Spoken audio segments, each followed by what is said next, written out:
سوا تم پہ کرو درود. حضرت دہیہ کلبی اپنا جرم بیان کرنے جا رہے ہیں. یا رسول اللہ میں بہت بڑا مجرم ہوں. آقا فرماتے ہیں آخر تم اپنا جرم بیان تو کرو. عرض کرتے ہیں یا رسول اللہ تو آپ سنیے میرا جرم کیا ہے. قتل تو بے یدی سبینا من بنات. یا رسول اللہ میں نے اپنے ہاتھوں سے 70 لڑکیوں کو قتل کیا ہے. اتنا سننا تھا نبی کونین صلی اللہ علیہ وسلم کا وجہ کریم پھر جاتا ہے. میرے سرکار اپنی نگاہوں کو نیچے کر لیتے ہیں. 70 لڑکیوں کا قاتل بارگاہ رسالت میں حاضر ہے. 70 لڑکیوں کا ذبح کرنے والا رسول اللہ کی بارگاہ میں اپنا جرم بیان کر رہا ہے. 70 لڑکیوں کو قتل کرنے والا نبی کی بارگاہ میں معافی کا پروانہ لینا چاہتا ہے. 70 لڑکیوں کا قتل کرنے والا اپنے جرم کو نبی کے سامنے بیان کر کے اپنے گناہوں کی معافی کی امید لگائے ہوئے وجہ کریم کو دیکھ رہا ہے. یا رسول اللہ میں نے اپنے ہاتھ سے 70 لڑکیوں کو قتل کیا ہے. ایک آدمی کا کوئی قاتل ہو جائے تو بہت بڑا دادا قرار دے دیا جاتا ہے. 2 کو مار دیا جائے تو اور بہت بڑا قرار دے دیا جاتا ہے. 3-4 کو مار دیا جائے تو ہندوستان کا قانون اس پر پوٹا لگا دیا جائے گا اور جیل کی کوٹھری میں ٹھونس دیا جائے گا. یہ نہیں ہوگا کہ یہ معافی مانگ رہا ہے معاف کر دو, یہ قصاص دے رہا ہے معاف کر دو. نہیں 70 لڑکیوں کا قاتل بارگاہ رسالت میں حاضر ہے. کیسے کیسے پتھر دلوں کو موم بنایا اللہ کے رسول نے. کیسے کیسے سخت دلوں کو اللہ کے حبیب نے پھول بنا دیا. نبی کونین کی بارگاہ میں 70 لڑکیوں کا قاتل حاضر ہے. یا رسول اللہ کرم فرمائیں معافی کا پروانہ یہاں سے نہیں ملے گا تو کہاں ملے گا. اللہ کے رسول صلی اللہ تعالی علیہ وسلم کی نگاہیں جھکی ہوئی ہیں. رب کا دریائے کرم جوش پر آیا. حضرت جبریل نبی کی بارگاہ میں حاضر ہو رہے ہیں. عرض کرتے ہیں یا رسول اللہ نگاہ کرم اٹھائیے, اپنے غلام کی طرف توجہ کیجئے. یا رسول اللہ میں رب کی طرف سے پیغام لے کر کے آیا ہوں, رب آپ کو سلام پیش کر رہا ہے. یا رسول اللہ رب کا فرمان یہ ہے کہ کلمہ پڑھ کر کے حالت کفر سے جب اسلام میں آئے دہیہ کلبی, اگر 60 سال کے گناہ کفر کے ہوتے جب بھی رب معاف فرما دیتا.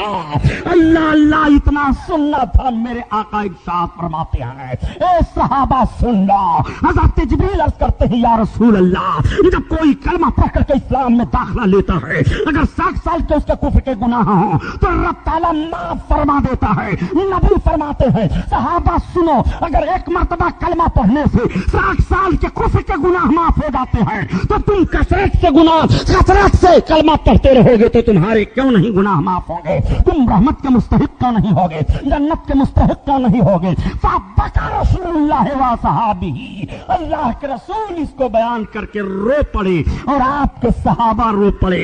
نبی کے مقدس آنکھوں سے آنسو بہنے لگے. مجرم کو معافی کا پروانہ مل رہا ہے, قاتل رسول اللہ کے دربار میں معاف کیا جا رہا ہے. نبی کونین بشارت عطا فرما رہے ہیں اے کلمہ پڑھنے والے مسلمانوں, تم نے کلمہ کی برکت کو نہیں سمجھا ہے. کلمہ کفر کے گناہ کو مٹاتا ہے. کلمہ پڑھو تمہیں جنت دلاتا ہے. کلمہ پڑھو نیکیاں تمہیں مل رہی ہیں. کلمہ پڑھو جنت کے حقدار بن رہے ہو. کلمہ پڑھو فتح و کامرانی مل رہی ہے. کلمہ کی دعوت و تبلیغ کرتے رہو. یہی کلمہ ہے. جس کلمہ کو تم نے پہاڑوں پر لگایا ہے تو پہاڑ بھی ہلنے لگا ہے. اسی کلمے کو تم نے میدان جنگ میں پڑھا ہے تو تلواروں کی چھاؤں میں تمہیں فتح ملی ہے. اسی کلمہ کو پڑھتے ہوئے تم سمندروں میں کودے ہو تو تمہارے لیے آواز آئی ہے کہ دست تو دست ہے دریا بھی نہ چھوڑے ہم نے, اور بحر ظلمات میں دوڑا دیے گھوڑے ہم نے. دی ادا کبھی یورپ کے کلیساؤں میں, کبھی افریقہ کے تپتے ہوئے صحراؤں میں. یہ آواز تمہارے لیے آئی تھی جب کلمہ کے اس طرح سے تم پابند تھے. لا الہ الا اللہ محمد الرسول اللہ. نعرہ تکبیر, نعرہ رسالت, مذہب اسلام, مسلک اعلی حضرت علامہ سبحانی صاحب قبلہ. آپ ذرا غور فرمائیے, مدینہ طیبہ کی سرزمین پر میرے آقا تشریف فرما ہیں. آقا کریم صلی اللہ تعالی علیہ وسلم نے پوری 63 سالہ زندگی نبی کی مطالعہ کر ڈالو مگر کہیں نہیں پاؤ گے کہ سرکار نے کبھی بھی تلوار اٹھانے کی پہل کی ہو یا صحابہ کو حکم دیا ہو. میرے صاحب سرکار نے اپنے مقدس زندگی میں کبھی بھی تلوار اٹھانے کی پہل نہیں کی ہے, لیکن میرے آقا جنگوں میں رہے ہیں,